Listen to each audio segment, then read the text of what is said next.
दोस्तों, आज की कहानी है। पहली रात तो उसकी गोद में सिर रखकर वह फूट फूट कर रोया था। उसके आंसू गले तक बह आए थे।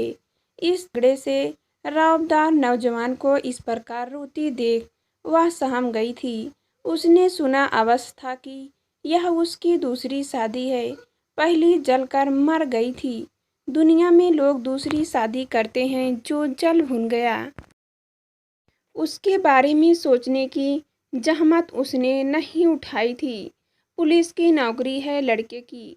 ससुर भी पुलिस विभाग से रिटायर है। अच्छी खासी पेंशन पा रहे हैं।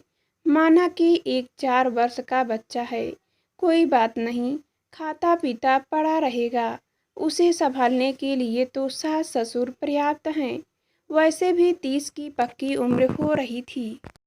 उसकी एक तो बाप की गरीबी, दूसरे गांव की बदनामी, चुटकी भर सिंदूर के लिए तरस गया था जीवन। मान लिया था उसके माता पिता और स्वयं उसने भी कि अब उसे समझौते वाली शादी ही करनी पड़ेगी। उसने पूरे मन से अपनी स्थिति स्वीकार की थी। रह गई बात दूसरी औरत की जूठन की, तो कौन जानता है कि कौन जूठन है। वही कौन सा इसके लिए अपने को बचा कर रख सकी है। जीवन जीने के लिए समझौता तो करना ही पड़ता है। उसे जी जाने से प्यार किया जाता है मानो। न जाने क्या हुआ जो इस प्रकार मुझे छोड़कर चली गई। वह सिसक रहा था।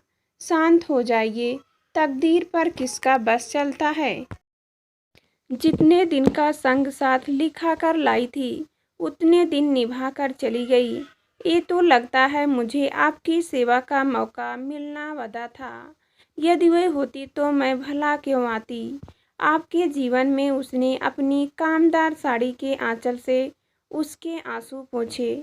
उसकी आंखें भी भर गागर सी छलक पड़ी थी।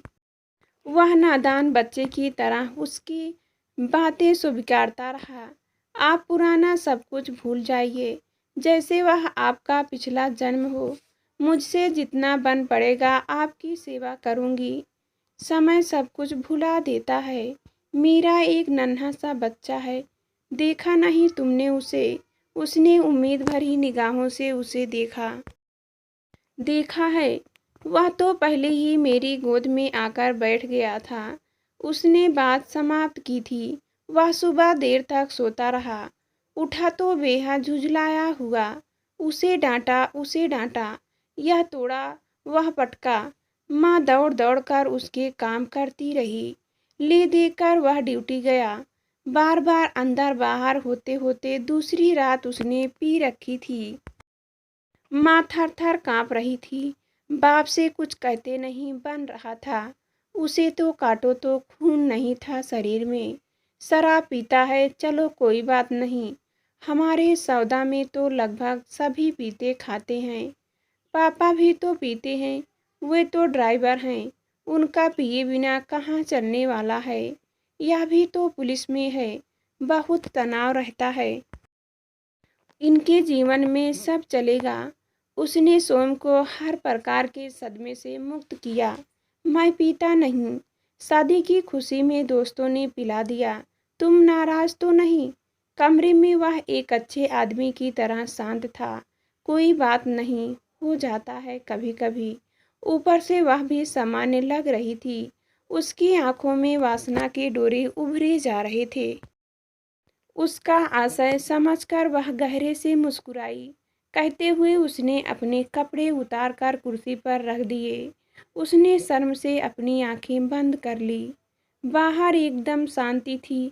ऐसा लग रहा था जैसे सब सो गए हों। गर्मी की रात थी। 2 कमरे का क्वार्टर सामने घेर कर आंगन बना लिया गया था। उसी में सब लोग सोते थे गर्मी की रातों में। वैसे तो कमरे में सीलिंग फैन चल रहा था, किंतु लग रहा था जैसे हवा सूरज से मिलकर आ रही हो। उसके शरीर पर जैसे चींटियां रेंगने लगी थी। वह पास आ गया था। उसकी बाहों का घेरा शख्स हुआ। वह पलंग पर गिरा दी गई। अरे, तो इसमें मेरी क्या गलती है। सबके शरीर की बनावट एक जैसी होती है क्या। वह तिलमिला उठी थी। जाओ कमरे से बाहर, मुझे तुम्हारी कोई ज़रूरत नहीं है। यह भयानक ढंग से चीख रहा था। उसकी आंखें सुर्ख अंगारे की तरह दहक रही थी। मुंह से लार निकलकर चेहरे पर इधर उधर फैल रही थी। उसे तो जैसे जीवन दान मिल गया। वह तेजी से दरवाजे की ओर भागी ही थी कि बाँह पकड़कर खींच लिया उसने। खबरदार, बाहर निकली तो हमेशा के लिए बाहर, ठीक है? हमेशा के लिए जा रही हूँ। उसका गला रुंध गया था। खींचकर बाहों में जकड़ लिया था। उसने चूम चूम कर उसे बेहाल कर दिया।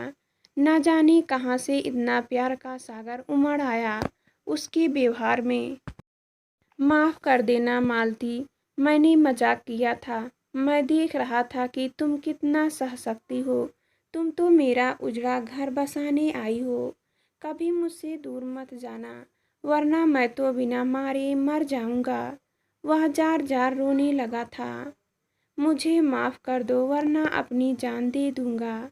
वह इधर उधर कुछ खोज रहा था जिससे अपना जीवन खत्म कर सके। ये रहा बिजली का बन, इसे उखाड़ कर तार छू लेता हूँ। वह बोर्ड की ओर बढ़ा। नहीं नहीं, ऐसा मत कीजिए। मैं भला आपसे नाराज होकर कहाँ जाऊंगी। अब तो जीवन मरण आपके ही साथ है। उसने बलपूर्वक उसे अपनी तरफ खींचा। वह चीखती रही। सारे फोड़े फूट गए। देह जैसे कोल्हू में पीरी गई हो। अंग अंग टूट रहा था। उसके अंतर मन में घृणा का सौलाब उमड़ रहा था। उस दिन सुबह वह बड़ा प्रसन्न था। सबसे हंस हंस कर बातें कर रहा था। वह दर्द और जलन की मारी कमरे में ही लेटी थी। किसे बताएं, चेहरा किसी को दिखाने लायक नहीं बचा। चाल में लंगड़ाहट, चेहरे पर मुटानी। वह सुबह जल्दी उठ नहीं पाई। सास ने बुरा सा मुंह बनाया। सारा काम निपटाया। वह उसे एक प्याला चाय दे गया था। आराम करो, अम्मा सब संभाल लेगी, कहता हुआ ड्यूटी चला गया था। हर रात उसके लिए काल रात्रि थी। सिर पर सिंदूर जलता रहता था। आग की तरह मेरी तकदीर ही फूटी है। पहले ने इतने कलंक लगाए, लोगों ने जलाकर मार डालने तक का आरोप लगाया। 10 साल के बाद उसे न जाने क्या सूझी जो एक बच्चा छोड़कर जल मरी। दूसरी लाए तो वह अपने आप को न जाने क्या समझती है। औरत जात का धर्म क्या होता है, किसी ने बताया नहीं। इसे ऐसा लगता है। अरे मुंह अधेरे उठो, घर बाहर साफ सुथरा करो, सबका भोजन बनाओ, समय बचे तो कुछ सिलाई बुनाई करो। महीना भर सहने के बाद सास ने एक दिन सुना ही दिया था, माँ, मैं करना चाहती हूँ परंतु कर नहीं पाती। जरा देखो ये दाग किसके हैं, गोल गोल जले हुए। कुछ अच्छे होते हैं तो कुछ नए बन जाते हैं। ये पूरे शरीर पर हैं। इनके दर्द से मैं बेहाल रहती हूँ। नजरें झुकाए झुकाए उसने आंचल हटाकर सीने की गोलियों पर पड़े घाव दिखा दिए। हाय राम, ये किसके दाग हैं? लगता है कोई चर्म रोग है। परंतु ऐसे दाग तो बड़ी के शरीर पर ही दिखते हैं। उसकी आंखें कुछ सोचने वाले अंदाज में सिकुड़ गई। ये ग्रेट से जलने की घावों से बने दाग हैं। उसके स्वर से पीड़ा की गागर छलक रही थी। कैसे जल जाती हो तुम लोग, रुको, आज रोहन से कहती हूँ कमरे में सिगरेट ना पिया करे। उसने सब कुछ समझकर भी अनजान बनते हुए कहा था। उस रात उसने जरा सा संकेत भर किया था, मुझे घर के काम में माँ की मदद करनी चाहिए। ऐसे अच्छा नहीं लगता। माँ कुछ कह रही थी क्या? उसकी त्योरियां चढ़ गई। कह रही थी तो क्या गलत कह रही थी? शादी एक ही काम का नाम नहीं। मुझे भी थोड़ी राहत चाहिए। आज आप बाहर सो जाइए। उसके स्वर में निवेदन था।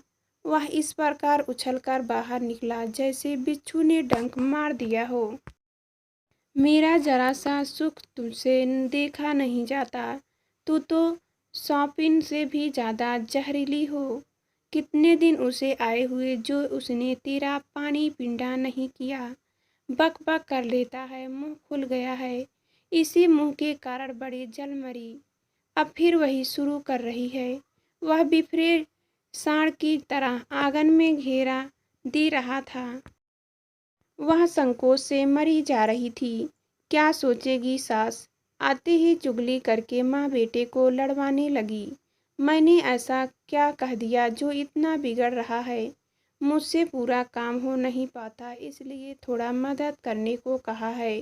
सास की आवाज़ एकदम धीमी थी, अपराध बोझ से दबी दबी सी। ससुर की बोलती बंद। दरवाजे के बाहर बैठ जाते हैं जाकर। तूने जन्माया तू ही भोग। अब वह निकलकर माता चौरे वाले पेड़ के नीचे जाकर अंधेरे में छिप गई थी। इसके बाद तो उसने रोज उसे गाली मार खाते देखा। एक दिन उसने ऐसा धकेला कि जाकर नहाने के पत्थर से टकराई, सिर फूट गया। बाप बीच में आया तो वह भी गिरा धक्का खाकर। रोहन उससे लिपट गया था, उसे भी चोट लगी थी। उससे रहा न गया। उसने उसकी मरहम पट्टी करके अधिक खून बहाने से रोका। दूसरे दिन ननद आकर उन्हें अपने घर ले गई। अब तो रोहन की पांचों उंगलियां घी में। मारे तो सहो, जलाए तो जलो, जब जो कहे पका कर दो। अब तो मालती के लिए मरे बिहान हो गया। बहुत रोई गाई, तब कहीं एक दिन के लिए मायके ले गया तो पूरे समय साथ साथ लगा रहा। ना माँ बाप को कुछ पूछने का अवसर मिला, ना उसे कुछ बताने का। चलो सास ससुर का डंटा भी टूट गया। अपने आप घर छोड़कर चले गए। बड़ी की जमी जमाई गृहस्थी, उसके सारे गहने, सब कुछ तो अपनी मालती को अनायास ही मिल गया। बहुत है भगवान का दिया, परंतु इसके शरीर पर एक गोल गोल दाग कैसे पड़ गए। वह अपनी घबराई हुई क्यों है।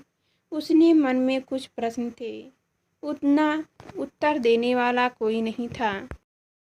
ड्यूटी के दौरान शराब पीकर हुल्लड़ करने के कारण उसे सस्पेंड कर दिया गया था। अब तो बस हाजिरी देकर आओ और घर में बारह बखेड़ा करो। मेरे दिन चढ़े ही जी, अब जरा संभल जाए। उसने उस रात पहली बार हुलस कर उससे कुछ कहा था। अरे यह कौन बोल रहा है। क्या यह भी अपने बच्चे के बारे में सोचता है। उसे जोरदार झटका लगा था। अभी तो आपसे ही फुर्सत नहीं है। क्या करूं क्या ना करूं। उसके मुंह से निकला ही था, किसी कर थप्पड़ जड़ दिया। उसके गाल पर उसने वह दर्द से बिलबिला उठी थी। उसके दोबारा उठे हाथों को कसकर पकड़ लिया था। उसने हाथ पकड़ती है हट, और इसके साथ ही कसकर लात पड़ा कोख पर, जहाँ कोई बसेरा करने लगा था। वह दूर जाकर गिरी थी। अरे कोई बचाओ मुझे, यह शैतान मार डालेगा। वह बेतहाशा चिल्लाने लगी थी। उसकी आवाज़ सुनकर कोई आता, इसके पहले ही उसने उसके मुंह पर हाथ रखकर उसे बंद कर दिया। अरे ये क्या करती हो, आपस की बात और है। थाने वाले आ गए तो मुझे अंदर कर देंगे, फिर क्या कहेगी। क्वार्टर से निकाल देंगे, कहाँ रहेगी। बेवकूफ़। वह उसकी बाहों में कस समाई। शेष पूरी रात वह उसे भांति भांति से मानता रहा। सवेर वह संतुष्ट था और वह बार बार बाथरूम जाकर कपड़े बदल रही थी। उसकी कमर और पेड़ों में भयानक दर्द उठ रहा था। थोड़ी थोड़ी देर में मरणान तक पीड़ा की लहर दौड़ रही थी उसके उदर में। वह स्वयं एक कप चाय बनाकर ले आया। उसके लिए मुझे अस्पताल ले चलिए, मेरी तबीयत बहुत खराब है। वह कहाँ रही थी, मैं ठीक कर दूँ। उसकी आंखों में खेल रही शरारत का आशय समझकर वह कांप उठी।